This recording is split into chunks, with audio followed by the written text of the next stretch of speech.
انسان کو جو مشکلات آتی ہیں نا، اگر کسی شخص کو پتہ چل جائے نا کہ یہ سامنے والا پل میں نے گزرنا ہے تو اس پار میری اپنی جائیداد شروع ہو جائے گی، تو وہ پل گزرنا اس کے لیے مشکل نہیں رہتا۔ اگر کسی کو پتہ چل جائے کہ بس یہ 2 سڑکیں ہیں میں نے عبور کرنی ہے، پھر میرے لیے سفر آسان ہو جائے گا، تو وہ جھٹ پٹ گزر جاتا ہے، نہ دھوپ دیکھتا ہے، نہ تھکاوٹ دیکھتا ہے، نہ رش دیکھتا ہے، نہ گاڑیوں کی ریل پیل دیکھتا ہے، گزر جاتا ہے۔ اللہ کریم نے فرمایا بندہ مومن جان لے، اگر میں تجھے ایک مشکل دوں گا تو میں تجھے کتنی آسانیاں، چلے سارے بول دیں کتنی جی، کتنی اللہ تعالیٰ آسانیاں دے گا؟ 2 آسانیاں۔ ہم لوگ اچھا جب ہمارا ذہن بن جاتا ہے نا کمزوری کا، ہمارا جب مزاج بن جاتا ہے مایوسی کا، پھر معاملہ ذرا ہمارے لیے گمبھیر ہو جاتا ہے۔ اگر ہم یہ ذہن بنائے نا کہ مشکل میرے اللہ کی طرف سے آئی ہے تو وہ مجھے آسانی بھی ضرور عطا کرے گا، تو پھر اللہ ضرور ہی آسانیاں عطا فرماتا ہے۔ اور جو مشکلات زندگی میں آتی ہیں نا، حضرت مولا علی شیر خدا رضی اللہ تعالیٰ عنہ کا بڑا خوبصورت فرمان ہے۔ حضرت علی فرماتے ہیں جب تجھے مشکل آتی ہے تو وہ تجھے رب کا پتہ بتانے آتی ہے، وہ تجھے اللہ کا پتہ بتاتی ہے۔ اس لیے کہ جب تو سارے اسباب کر لیتا ہے، جو ضرورت ہوتی ہے پوری کرتا ہے، تندرست ہو کے وہ کام کرتا ہے، پھر بھی کام نہیں ہوتا، تو اس کا مطلب ہے کرنے والا تو نہیں، کرنے والا کوئی اور ہے جو کام کرنے والا۔ تو بھائی مشکلات کے بعد جو اللہ آسانی دیتا ہے، حضرت ابراہیم کو آگ میں بھی پھینکا گیا، حضرت ابراہیم علیہ السلام کو ستایا بھی گیا، نکالا بھی گیا، لیکن جب ان مشکلات سے گزرے تو میرا رب فرماتا ہے وَإِذِ ابْتَلَىٰ إِبْرَاهِيمَ رَبُّهُ بِكَلِمَاتٍ فَأَتَمَّهُنَّ قَالَ إِنِّي جَاعِلُكَ لِلنَّاسِ إِمَامًا۔ کہا جب ابراہیم پورے اترے تو پھر ہم نے انہیں امام بنا دیا۔ یا اللہ کس طرح کی امامت دی؟ فرمایا میں نے اتنی اعلیٰ شان عطا کی ہے کہ اپنے لاڈلے رسول کو جناب ابراہیم کی نسل میں پیدا فرما دیا ہے، میں نے مصطفیٰ کو ان کی نسل میں پیدا کر دیا، قیامت تک کے لیے ان کا وقار بڑھا دیا۔ اللہم صلی علی محمد وعلی آل محمد کما صلیت علی ابراہیم وعلی آل ابراہیم، ان کی عظمت بڑھا دی۔ اس لیے کہ جب وہ آزمائش سے گزر کر کے آئے پھر جو آسانی دی، میرے نبی پاک صلی اللہ علیہ وسلم نے دین ابراہیمی کی بہت ساری چیزوں کو رکھا، کہا میں ملت ابراہیمی پہ ہوں۔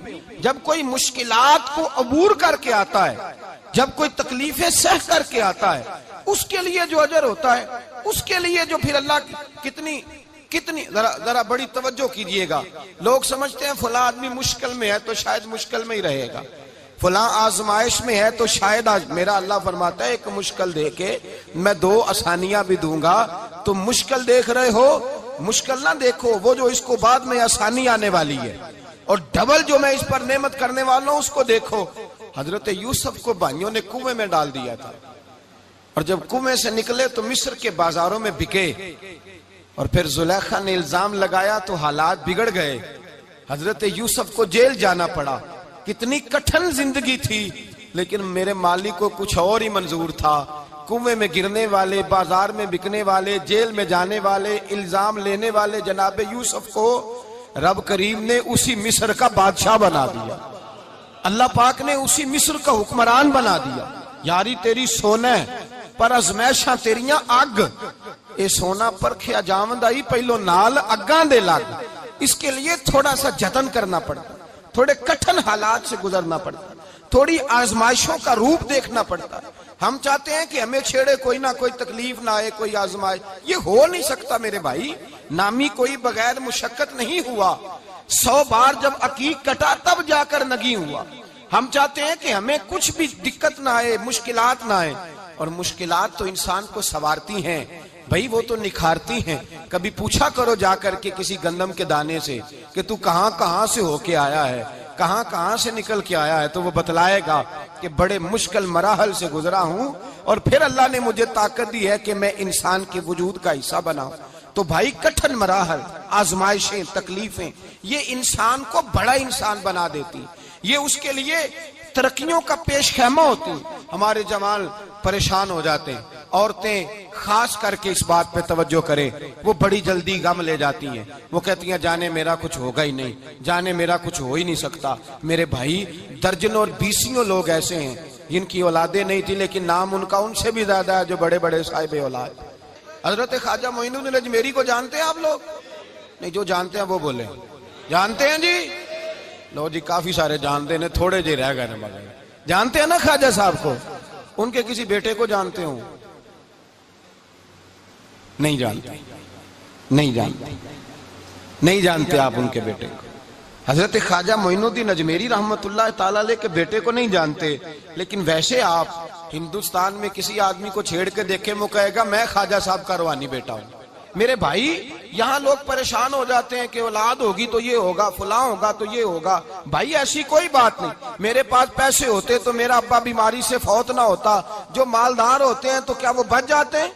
حضرت اسرائیل انہیں چھوڑ جاتے ہیں؟ او خدا کے بندے تو کیسی بات کر رہا ہے؟ یاد رکھ، یہ جو آزمائشیں ہوتی ہیں، یہ جو تکلیفیں ہوتی ہیں، یہ جو تھوڑے سے مشکل حالات ہوتے ہیں۔ حضرت یونس علیہ السلام کی دوستی ہوگی حضرت جبریل امین سے، تو جناب جبریل ملنے آئے۔ حضرت یونس علیہ السلام فرمانے لگے جبریل میرا دل کرتا ہے مجھے اس بندے کی ملاقات کرا جو اللہ کا سب سے زیادہ عبادت گزار بندہ ہے۔ حضرت جبریل امین لے گئے دور فلسطین کے علاقے میں، اور لے جا کر ایک بندے سے ملاقات کرائی جس کی دونوں آنکھیں بھی کوئی نہیں تھی، دونوں بازو بھی کوئی نہیں تھی، دونوں پیر بھی کوئی نہیں تھی، اور اس بندے کی زبان پر لفظ بڑا کیا جاری تھے، یا اللہ تیرا شکر ہے، یا اللہ تیرا، بول کے کہیے یا اللہ تیرا، اے اللہ تیرا شکر ہے، شکر کر رہا تھا۔ حضرت جناب سیدنا یونس علیہ السلام کہنے لگے میں نے تجھے عبادت گزار کو ملانے کو کہا تھا، تو کہاں لے آیا؟ تو حضرت جبریل کہنے لگے یا یونس، یہ ہر چیز جانے کے باوجود اپنے رب کی رضا پہ راضی ہے۔ اس وقت دنیا میں نبیوں کے بعد جس سے اللہ سب سے زیادہ پیار کر رہا ہے وہ یہی بندہ ہے، یہ اپنے رب کی رضا پہ راضی ہے۔ مانا کہ جب اس حال میں راضی ہے تو بس ٹھیک ہو گیا، وصل اچھا ہے نہ فراق اچھا ہے، بس جس حال میں محبوب رکھے وہی حال اچھا ہے، بس جس حال میں انہوں نے رکھا بات ٹھیک ہو گئی۔ اس میں اب انسان شکوا کرتے پھرے کہ یہ کس طرح ہے وہ کس طرح، اپنے آپ کو مطمئن رکھا۔ میرے بھائی یاد رکھیں آزمائشیں تکلیفیں آپ کو بڑا کرنے کے لیے آتی ہیں۔ ہم آزمائش کو برا جانتے ہیں، دکھ کو برا جانتے ہیں، دکھ تو بڑے پیارے ہوتے ہیں، یہ رونے کا سلیقہ سکھاتے ہیں، یہ اللہ کو منانے کا طریقہ سکھاتے ہیں، یہ مسجد میں جانے کا۔ وہ جو سکھی بندہ ہے نا سکھی، مجھے ایک صاحب کہنے لگے دو قسم کے لوگ مدینے سے آتے ہیں، مدینہ شریف پوچھنے لگے، کہنے لگے حضرت جی دو قسم کے بندے ہیں، کچھ واپس جاتے ہوئے تڑپ رہے ہیں، کچھ تصویریں کھینچ رہے ہیں رخصتی کے وقت، فرق کیا ہے؟ تو میں نے کہا وہ جو تصویریں کھینچ رہا ہے وہ امیر آدمی ہے، اسے پتا ہے کہ میں پھر ٹکٹ لے لوں گا مہینے کے بعد پھر آ جاؤں گا، اور یہ مدینہ چھوڑتے ہوئے تڑپ رہا ہے یہ کوئی غریب ہے، یہ کہہ رہا ہے پتہ نہیں دوبارہ موقع ملے کہ نہ ملے، یہ دکھی ہے۔ یہ آزمائش میں دکھی سکھی بندہ تو مکے جا کے نہیں روتا، وہاں بھی کھڑا ہے ڈٹ کے کھڑا، دکھی کوئی نہیں تو روئے کیسے؟ جب آپ کو اللہ مشکل دیتا ہے تو سمجھ لے رب آسانی دینا چاہ رہا ہے، جب تیز دھوپ آتی ہے تو سمجھ لے اللہ گرم ہوا گزار کے ٹھنڈی بارش برسانا چاہ رہا ہے، اور جب چاروں طرف سے گھٹن ہو، پنجابی میں کہتے ہیں گما لگ جائے، تو پھر سارے بول کے کہتے ہیں اب جو طوفان آئے گا وہ سخت ہی آئے گا، اس لیے کہ گھٹن جتنی زیادہ ہوتی ہے پھر فضل بھی اتنا۔ جن لوگوں نے تکلیفیں زیادہ سہی تھی رب نے عزتیں بھی زیادہ ہی عطا فرمائی، جن لوگوں نے تکلیفیں زیادہ سہی نہ انہیں اللہ نے درجہ بھی۔ حضرت بلال حبشی نے بڑی تکلیف سہی، مارا کرتا تھا امیہ، بڑا مارتے تھے، اتنا مارتے تھے کہ موٹے، آپ نے کبھی دیکھے ہیں دیہاتوں میں موٹے موٹے پائے ہوتے تھے چار پائیوں کے، موٹے موٹے بان کی چار پائیاں اور بڑی چار پائیاں کافر بچھا کے بیٹھ جاتے، اور حضرت بلال حبشی کے پیر ان کے نیچے رکھ دیتے، ہاتھ ان کے نیچے رکھ دیتے، آگ لوہا گرم کر کے اس کے اوپر ننگے بدن لٹا دیتے۔ مکے نے بڑی آزمائشیں دیکھی، پھر اسی مکے نے مدینے نے عجیب رنگ دیکھا کہ میرے نبی معراج سے واپس آئے، اور حضور نے عظمت دی، فرمایا بلال یار تیرا بڑا مقام ہے، تو مدینے میں چل رہا تھا اور میں جنت میں تیرے قدموں کی آواز سن رہا تھا۔ عبداللہ مزنی حضور کے غلام تھے، قبیلہ مزن کے رہنے والے، والد فوت ہو گئے، چچا نے پالا تھا، اسلام قبول کر لیا، چچا اسلام کا بڑا دشمن ہے، حضور کا نام آئے تو جلال کرتا ہے، حسد اور بغض میں جل جاتا ہے، بڑی اسلام کے ساتھ دشمنی اور عناد رکھتا ہے۔ حضرت عبداللہ کہتے ہیں پہلے تو میں عشق رسالت کو دباتا رہا، پھر یہ چنگاری شعلہ بن گئی، پھر کہ یہ ہلکا سا جذبہ سمندر اور صحرا کا روپ دھار گیا، فرماتے ہیں ماں تھی اور میں تھا، میں گیا جا کے چچا سے کہا میں نہیں رہ سکتا، کہاں جائے گا؟ تو میں نے دھیمے لہجے میں کہا میں مدینے جاؤں گا، اب میں رسول اللہ کے مدینے جاؤں گا، اب میرا گزارا نہیں ہوتا، اب میں جاؤں گا۔ کہتے ہیں چچا کہنے لگا اچھا تو وہاں جائے گا؟ تجھے میں نے پالا، میں نے پوسا، وہ مکان میں نے تجھے بنا کے دیا، تیری جیب میں جو پیسے ہیں میرے دیے ہوئے ہیں۔ کہتے ہیں میں نے کہا چچا میں سارا کچھ سوچ کے آیا ہوں، مکان بھی تو رکھ لے، پیسے بھی رکھ لے۔ کہتے ہیں اس نے ہر چیز رکھوا لی۔ جب پلٹنے لگا تو چچا کہنے لگا جو کپڑے تو نے پہنے ہیں یہ بھی میں نے خرید کے دیے تھے۔ حضرت عبداللہ فرماتے ہیں میں نے وہ کپڑے بھی اتار کے دیے، برہنہ حالت میں میں ماں کے پاس گیا اور میں نے کہا اماں میں پہلے بھی تو ننگا پیدا ہوا تھا، تو نے ہی کپڑے پہنائے تھے، میرا پھر بدن ننگا ہو گیا ہے، کپڑے دے دے۔ کہتے ہیں 2 بیویوں والے کپڑے اماں نے دیے، ایک میں نے تامت باندھ لی، دوسرا اوڑھ لیا اور مدینے پہنچا۔ کہتے ہیں جب میں ٹھنڈی رات مدینے پہنچا تو کالے رنگ کے حبشی غلام حضرت بلال دودھ کا پیالہ لیے کھڑے تھے، ہاتھ میں کھجوریں تھی، کمبل تھا، کہنے لگے آجا آجا۔ مصطفیٰ نے فرمایا تھا قبیلہ مزن سے میرا غلام آ رہا ہے، میں ساری رات سے تیرا انتظار کر رہا ہوں۔ حضرت جناب سیدنا عبداللہ رضی اللہ تعالیٰ عنہ فرماتے ہیں میری مشکل آسان ہوئی، فرماتے ہیں مجھے مدینے میں اعزاز مل گیا، مجھے عزت مل گئی، ہر آدمی میری قدر کرنے لگا۔ گویا بزرگ کہتے ہیں کہ حضرت عبداللہ دعا کرنے لگے کہ اے اللہ تو نے مجھے بڑی شان دی ہے مصطفیٰ کی گود میں، اگر اسی رحمت کے چھاؤں میں پردہ کر جاؤں تو میری بات بن جائے گی۔ حضرت عبداللہ کا وصال بھی رسول اللہ کی گود میں ہی ہو گیا، گود میں، نہ کوئی رشتہ دار، نہ کوئی تعلق دار، نہ کوئی ہمسایا اپنا، نہ کوئی چچا، نہ کوئی ماموں، شہر میں تنہا اسی کسے دے کچھ نہیں جے لگ دے تے نہ کوئی ساڈا دردی، تنہائی۔ جنازہ اٹھا تو اٹھانے والے کون؟ ابو بکر صدیق، فاروق اعظم، عثمان غنی، مولا علی، حسنین کریمین جنازے میں شامل۔ میرے رسول پاک صلی اللہ علیہ وسلم نے جنازہ پڑھایا، دیکھو مشکل کاٹی تھی تو آسانی کا رنگ دیکھو، آسانی کا انداز دیکھو۔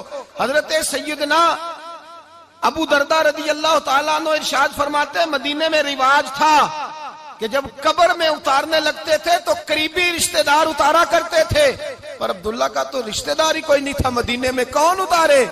فرمایا جب قبر میں اترنے لگے تو حضرت ابو بکر صدیق اور حضرت عمر فاروق اتر گئے کہ ہم قبر میں اتارتے ہیں۔ رسول اللہ نے فرمایا تم باہر نکلو، تم کیوں قبر میں گئے ہو، باہر آؤ۔ کہتے ہم باہر آئے تو اللہ کے رسول اندر گئے، فرمایا کون کہتا ہے اس کا کوئی نہیں، میں جو موجود ہوں، کون کہتا ہے کوئی نہیں؟ فرمایا رکھو میرے ہاتھوں پہ۔ کہتے ہیں حضور کے دست مبارک پہ رکھا اور باہر کھڑے ہم رشک کرنے لگے کہ واہ اللہ تیرا آسانی دینے کا رنگ، آسانی۔ اس نے مشکل برداشت کی تو رب نے مصطفیٰ کے قدموں میں آسانیاں عطا فرمائی، پسے اور حضور نے قبر میں رکھا، نبی پاک نے۔ حضرت جناب سیدنا علی المرتضی شیر خدا کرم اللہ تعالی وجہ الکریم کی والدہ حضرت فاطمہ بنت اسد رضی اللہ تعالی عنہ، حضرت علی کی والدہ، بڑا پیار کیا میرے نبی پاک کے ساتھ، حضور ان کے گھر میں رہے، ان کے گھر میں پرورش پائی۔ حضرت علی کہتے ہیں میری اماں پہلے رسول اللہ کا خیال رکھتی، غربتوں کے زمانے میں نبی پاک کا ساتھ دیا، مکہ مخالفت کرتا تو جناب فاطمہ حضور کا خیال رکھتی۔ فاطمہ بنت اسد بڑا پیار کیا، بڑی محبت کی مولا علی کی والدہ نے، ہر دکھ ہر تکلیف کاٹی، لیکن رسول کائنات صلی اللہ تعالی علیہ وسلم کا ساتھ نہ چھوڑا۔ اور یہاں تک روایات میں ملتا ہے کہ جناب فاطمہ الزہرا جب بیاہ کے ان کے گھر گئی تو باہر سے سودا لا کے دیتی، حضرت فاطمہ سے بڑا پیار کرتی، بڑی محبت، مشکلات میں ساتھ دیا۔ جب وصال ہوا تو فرماتے کوہرام مچ گیا مدینے میں، لوگ منتیں کرتے تھے کہ حضور کا ایک بال مل جائے تو قبر میں بخشش کا سامان ہو جائے گا۔ رسول پاک نے فرمایا جب جناب علی کی والدہ کو غسل دے لو تو کفن پہنانے سے پہلے میرے پاس آنا۔ کہتے ہیں جب غسل دے لیا تو عرض کی حضور غسل ہو رہا ہے، کفن کا کیا کرنا ہے؟ حضور اندر گئے، قمیض بدلی اور جو کرتا پہنا ہوا تھا اتار کے دیا۔ فرمایا وہ علی کی ماں نہیں میری ماں ہے، اس نے میرے لیے بڑی تکلیفیں سہی ہیں، بڑی مشکل دیکھی ہے۔ فرمایا اس طرح کرو میرے کرتے میں اسے کفن دو۔ حضور نے جنازہ پڑھایا، اپنے کرتا لباس مبارک میں کفن دلایا۔ پھر جب وہ دفن ہوئی تو حضور قبر پہ کھڑے ہوئے، کھڑے ہو کے فرمایا اے اللہ اپنے سارے نبیوں کے وسیلے سے اور میرے وسیلے سے میری اماں کی بخشش فرما دے۔ پھر جو آسانیاں ملی ان لوگوں کو تو ان کی قبروں تک آسانیاں ملی، پھر ان کو قیامت تک کے لیے آسانیاں ملی جنہوں نے مشکلات کو دیکھا. اور بھائی جو سوئے رہے، جو آرام کرتے رہے، جنہوں نے مناسب ہی نہ سمجھا کوئی کٹھن مرحلہ طے کرنا، جنہوں نے کہا نا نا نا نا ہم تو سکھ کے ساتھی ہیں، ہم تو سکون کے ساتھی ہیں، بھائی ہم تو سلوٹ کے ساتھی ہیں، جب موجیں لگیں گی تو دوڑ کے پہنچیں گے، کہیں گے ہمارا بھی تعلق بنتا ہے، ہماری بھی رشتہ داری ہوتی ہے، ہمارے بھی رابطے ہوتے ہیں، پھر دوڑ کر کے پہنچیں گے. اصل ساتھی وہ ہوتا ہے جو دکھ کا ساتھی ہوتا ہے، آزمائش کا ساتھ، مشکلات تجھے اونچا اڑاتی. حضرت سلمان فارسی کہتے ہیں میں نبی پاک کی تلاش میں نکلا تھا، حضور کی تلاش میں نکلا، اور میں نے کئی سال حضور کو ڈھونڈا، کبھی ایک دروازے، کبھی ایک دروازے، کبھی دوسرے دروازے، کبھی تیسرے دروازے. فرماتے میں شہزادہ تھا پر بکتا بکاتا مدینے آیا، میں نے نبی پاک کی تلاش میں یہودیوں کی غلامی بھی کی، تیری تلاش میں پھرا میں جنگل پہاڑ اور دشت میں. فرماتے ہیں بڑی تکلیف کاٹی، بڑی آزمائش دیکھی، لیکن اس دن مجھے سارے دکھ بھول گئے، اس دن میری ساری تکلیفیں آسانیوں میں بدل گئی جس دن میرے نبی نے میرا بازو تھام کے کہا سلمان منا اہل البیت. فرمایا سلمان کو تو میں نے اپنی اہل بیت میں شامل کر لیا ہے. فرماتے اتنی بڑی فضیلت کہ میں رسول اللہ کے خاندان میں جا شامل ہوا. تو بھائی یاد رکھیں جب آپ کو مشکل آتی ہے تو آپ کو آسانی دینے کے لیے